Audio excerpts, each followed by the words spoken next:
we have this saying coming from the Prophet Muhammad sallallahu alaihi wasallam, sound hadith again, which says that لا فضل لعربي على أعجمي إلا بالتقوى. That there is no superiority of Arabi. We are talking about nationality, yeah? Arabi على أعجمي. He is not superseding. He is not superior to him. The superiority in Islam, when it comes to taqwa, the one who fears Allah more, he is in the upper place. Apart from that, your nationality, your sex, from where you are, it doesn't matter. It doesn't matter. If you are 20 years in Islam or 1 year in Islam, it doesn't matter. Why I'm saying that? Because some people think, because we have in fiqh books, according to the Hanafi school, something which we call kafa'a. Kafa'a means equivalent. Okay? And it is to go, this concept in marriage contract. That if a male proposes for a woman, if a man proposes for a woman, and she is 20 years in Islam and he is only 1 year in Islam, he is not compatible to her. So she has to consider this as a condition of kafar, that he is proper or not proper equivalent to her. So this understanding, absolutely none, because again, another one, if he was a slave for a long time and he's free man for a year, and she is a free woman, so he is not equivalent to her according to Hanafi school. If he is she is from tribe of Quraysh, she is Arab and he is non-Arab, he is not equivalent to her. This understanding came to Hanafi school from Persia, talking about, you try to imagine the map, the geographical map. The Hanafi school was in Iraq. The very close country there was Persia or Iran, okay, which is now Iran. Those people came to Islam later on. Those people in Persia, they looked to something which is the class division in their communities. This class division was nullified by Islam. Okay? So it is not acceptable in a way to say Islam nullified that, but yet, according to Hanafi school, it should be looked at when we have marriage contract. This is absolutely none. Again, I'm not nullifying everything in Hanafi school. I'm just looking at this. Okay? This is the ground for that, because when I'm saying this is traditional ground, it is not Islamic ground, because we have the Prophet himself. He married his cousin Fatima to Usama radiyallahu anhu, the son of Zayd, who used to be, if you remember, a slave, and the Prophet Muhammad adopted him. And then the relationship between the Prophet and Zayd turned to be aqd muwala, and we explained this last time. Okay? So again, if he wasn't free man for a long time, and he wasn't from the tribe of Quraysh, while Fatima was, even though the Prophet married Fatima to Usama, okay? Another auntie of the Prophet Muhammad ﷺ, he married her to someone who wasn't even Quraysh. So this class understanding of equivalent in marriage, which again kafa'a in Hanafi school, it has nothing, no root, no Islamic roots, no Islamic evidence there.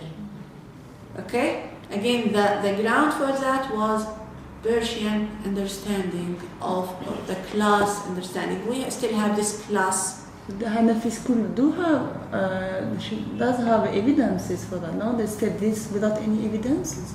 Well, again, I was searching for that. I had nothing.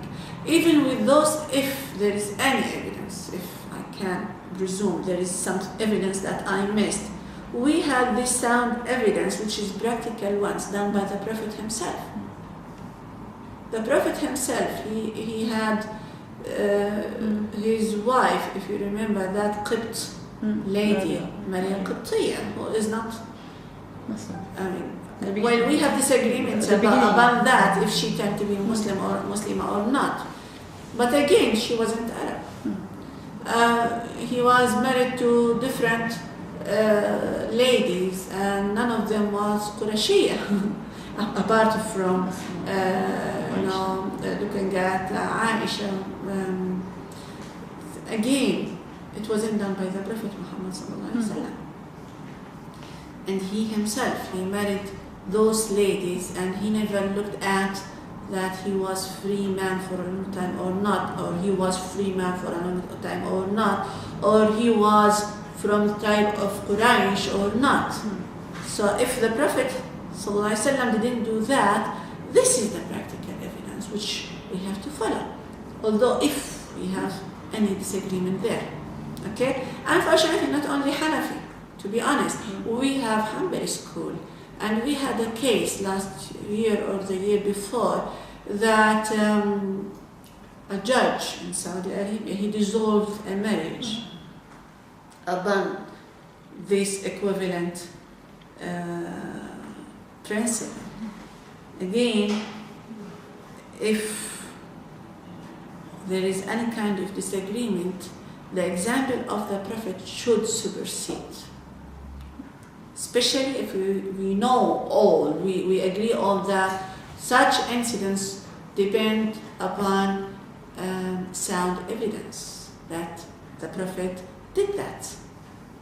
It was recorded, historically recorded, and people lived upon that. So why should we go to this principle and dissolve marriages about that, about this principle of kafar? Okay. Yeah. We have some hadith,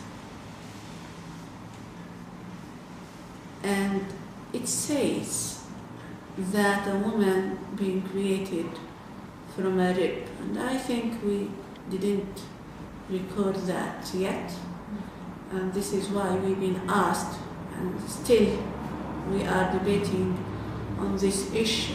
But what we are doing, that we are putting forward the principle which bathing the understanding that women being created individually, not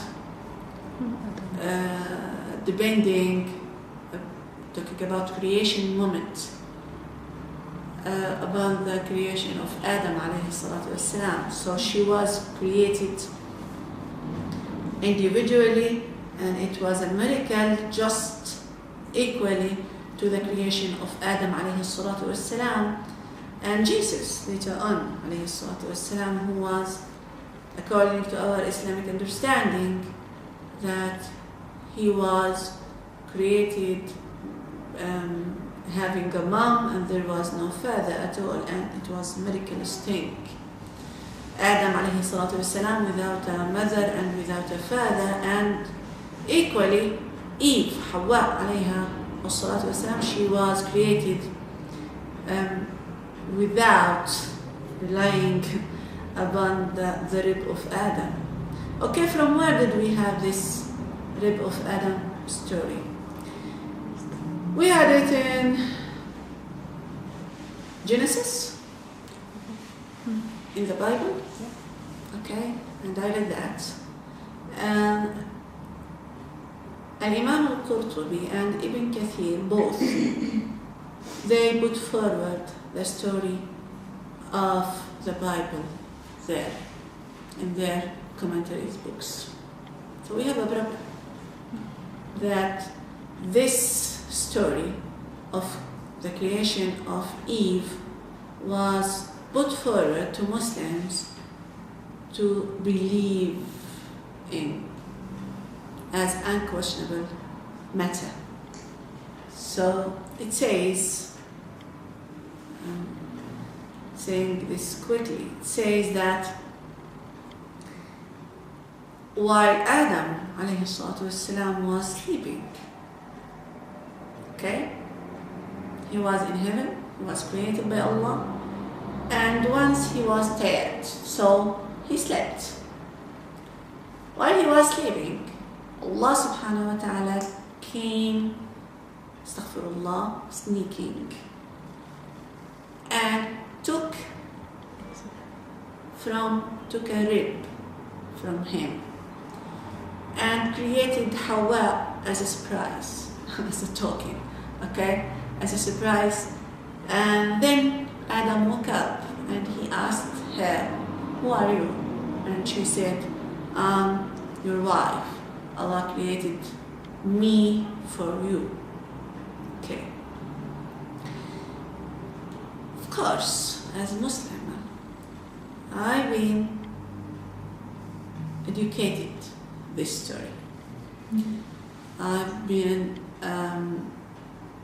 taught that the miraculous thing about creating woman from the rib of Adam, and especially the rib under his heart, that to be his dearest ever, which is very dramatic story.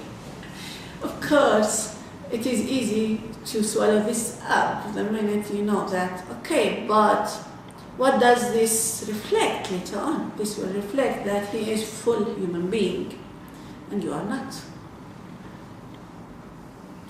It will reflect that he is your leader and you are the follower, because he is the perfect and you have shortages. This is why it was related to Ibn Abbas radiallahu anhu. While he was telling the people the story how Adam was tested in the heaven not to eat from that fruit, and Eve, Hawa, she was persuading him to do so. Again, this was related to Ibn Abbas in commentaries books. So what happened that they both did, and Allah was not happy with them, and he punished them in a way that Adam, he is responsible for work, which is in the Arabic language digging in the ground, يضرب في الأرض, literally speaking. The meaning that he has to work and to earn living. And for Eve, because she done it, okay? So her punishment to have her period all the time and to bear children. Again, the way, okay, what about the snake? Because according to the story that the Satan could creep to the heaven because the miserable snake let him in, on her back. And this is why she, the snake, according to Ibn Abbas, according to some Israeli narrations, was related to Ibn Abbas, and I think those commentaries related to Ibn Abbas, we used to, or not only me, we used to say that it should be examined again, those narrations, because it is easier to name Ibn Abbas to make anything come, and to dig in and to be a part of your book the minute you are saying Ibn Abbas said that. So again, according to the story, that the snake, she used to have legs, and because she let the Satan in, of course, she was punished not to have legs anymore. So she is creeping now, and there is no chance to have any legs. However, do we have sound hadith? Yes, we have sound hadith, but please, I need to read this as well. Allah subhanahu wa ta'ala says in his book, يَا أَيُّهَا النَّاسُ اتَّقُوا رَبَّكُمْ الَّذِي خَلَقَكُم مِّن نَّفْسٍ وَاحِدَةٍ وَخَلَقَ مِنْهَا زَوْجَهَا وَبَثَّ مِنْهُمَا رِجَالًا كَثِيرًا وَنِسَاءً. I want you really to focus upon the word nafs. Okay? Allah says, Bismillah ar-Rahman ar-Rahim, mankind, fear your Lord, who has created you from a single soul, and from it created its mate, and from the two of them spread abroad so many men and women. So it is Allah's miracle things to have this marital relationship for a man and a woman to meet and then to bear children. So this is a kind of miracle that we can see every single day. And this is the guarantee which will keep human around in this universe. Marriage. This sexual relationship which is approved by Allah subhanahu wa ta'ala as his messenger and the community. So it says, يَا أَيُّهَا النَّاسُ اتَّقُوا رَبَّكُمْ, fear Allah الَّذِي خَلَقَكُمْ, the one who created you from a single soul. Single soul, again, it means that we both, men and women, we've been created equally and similarly. Not only that, from the same source, from the same point, nafs. So both men and women, we are coming out from single soul. Again, this will give us understanding that we both equal. Again, I'm not talking about negative equality, but I'm talking about that we are equal when it comes to human rights. We share the same rights. Do we have our, particularities? Of course we do. Of course we do. And this does not nullify the understanding that we are equal in Allah's sight and in this dunya when it comes to rights that everyone shares. So why should it be denied when it comes to women? Okay? So the other verse, the Quran here says, وَقُلْنَا يَا آدَمُ اسْكُنْ أَنْتَ وَزَوْجُكَ الْجَنَّةَ وَكُلَا مِنْهَا رَغَدًا حَيْثُ شِئْتُمَا وَلَا تَقْرَبَا هَذِهِ الشَّجَرَةَ فَتَكُونَا مِنَ الظَّالِمِينَ فَأَزَلَّهُمَا الشَّيْطَانُ عَنْهَا فَأَخْرَجَهُمَا مِمَّا كَانَا فِيهِ وَقُلْنَا اهْبِطُوا بَعْضُكُمْ لِبَعْضٍ عَدُوٌّ وَلَكُمْ فِي الْأَرْضِ مُسْتَقَرٌّ وَمَتَاعٌ إِلَى حِينٍ. This is the evidence of the story which I've told you already about heaven, Adam and Eve in heaven, and tested. And we said to Adam, dwell you with your spouse in paradise and eat freely whatever you wish of its fruit, but do not come near this one tree, lest you be transgressors. But Satan lured them away from it, meaning paradise, and thus caused them to be ousted from where they had been. We said, go you down, the meaning Adam and Eve, you shall be enemies one to another on earth. You shall have an abode and sustenance for a while. Okay.